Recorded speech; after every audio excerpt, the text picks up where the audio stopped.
And now I invite Professor Andrew Collins. He is Professor and Director of Disaster and Development Center, Northumbria University. Please, sir.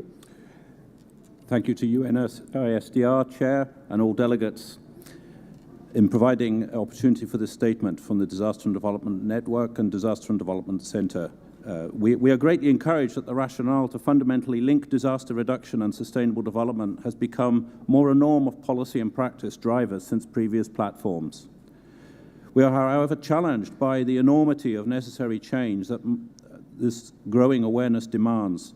Meanwhile, it remains early to celebrate even the basics of social, economic, and environmental balance or change, quality and progress required for sustainable futures across most parts of the world. A foundation of the disaster and development programming at Northumbria since its launch in the first year of the millennium has been that linking disaster and development theoretically and in action requires local dedication, integrated approaches, and an enabling environment. It is excellent that this sits as a central message of the driving documentation of the UNISDR. Our contribution to the process remains to work with our expanding alumni of over 250 postgraduates, multiple partners and affiliates, projects and endorsers to demonstrate how research-led action can progress both disaster reduction and sustainable development together. Many coming through this program of study now sit in positions of leadership and influence within the public, private, or third sectors. Meanwhile, we have prioritized research and development projects that are grounded in local reality, particularly with partners in Africa, Asia, and the UK, and together with colleagues across all continents. Our experience at the fore of progressing formalized disaster and development studies within the higher education sector has been as good as we are able to interlink with colleagues working in the disaster reduction and sustainable development industry itself.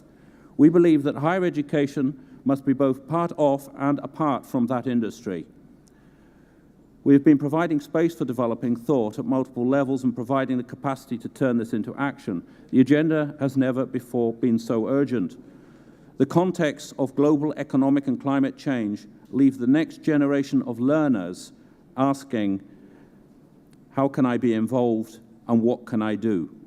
To this end, Northumbria has been endorsed by senior political leaders in the UK to seek ways of taking forward opportunities for young people and entrepreneurs to better engage in the process of disaster risk reduction through sustainable development actions.